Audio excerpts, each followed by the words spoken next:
लिकेजचा जो प्रॉब्लेम आहे, हम्म. यामुळे जो रस्टिंग वगैरे होतं, तर मी याला स्पष्ट म्हणेल की रस्टिंग हा एक प्रकारचा बिल्डिंगला लागलेला कॅन्सर आहे. ओ. सो त्याच्यावरती हा उपाय झालाच पाहिजे व्यवस्थित एकदम. हम्म. कारण जर बिल्डिंगला तुमच्या कॅन्सर झाला तर करणार काय? सगळ्यात That's महत्वाचं. त्यामुळं रस्टिंग हा प्रॉब्लेम वॉटरप्रूफिंगमुळे सॉल्व्ह 100% होईल, पण तो व्यवस्थित झाला पाहिजे. ओके. येस. यामध्ये मग तुम्हाला कॉन्स्ट्रुमेंटने कशी मदत केली श्रीकांत सर? कॉन्स्टंट मॅम एकतर ISI प्रूफ असल्यामुळं कॉन्फिडन्स आला, पहिली येस. गोष्ट.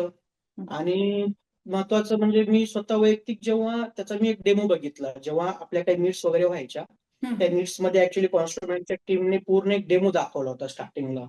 Yes sir. तर other product, without waterproofing product आणि विथ वॉटरप्रूफिंग आपलं कॉन्स्ट्रुमेंटचं. तर तो जो इफेक्ट दिसला त्यामध्ये खरंच तो ऑन दी स्पॉट रिझल्ट होता डिरेक्टली जागेवरती. त्यामुळं मी म्हणूनच नाही की जे काही सोबतचे जेवढे काही इंजिनियर्स होते सगळ्यांसाठी ते अनबिलिव्हेबल होतं. आणि तेव्हापासून मग एक ती सुरुवात होती